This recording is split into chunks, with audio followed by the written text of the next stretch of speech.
અમરેલીમાં ઈદે મિલ્લાદુન્નબી પ્રસંગે નુરાની માનવ સેવા ગ્રુપ દ્વારા સિવિલ હોસ્પિટલ ખાતે દાખલ દર્દીઓને ફ્રૂટ પેકેજનું વિતરણ કરવામાં આવ્યું હતું।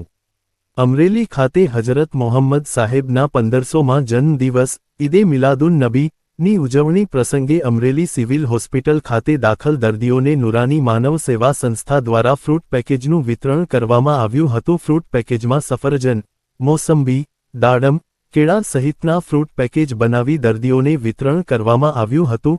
રિપોર્ટર સરફરાઝ ખોખર, અમરેલી। મોહમ્મદ મુસ્તફા સલ્લલ્લાહુ અલૈહિ વસલ્લમનો વિલાદતનો દિવસ છે, ખુશીનો મોકો છે।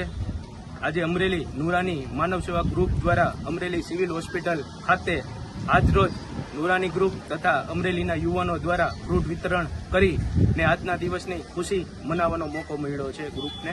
અને મીડિયા સમક્ષ અમે જે નબી સાહેબે જે ફેલાવો કરેલો છે માનવતાનો, એનું એક આ જે સુવાબનું કામ છે, પુણ્યનું કામ છે, એ કરવા અમે નુરાની ગ્રુપના બેનર હેઠળ આજરોજ અમે અમરેલી સિવિલમાં। બીજા આવા જ સમાચાર જોવા માટે અમારી ચેનલને સબસ્ક્રાઇબ કરો, બેલ આઇકોન બટન દબાવો, લાઇક કરો અને શેર કરો। બેલ આઇકોન બટન દબાવો, લાઇક કરો અને શેર કરો।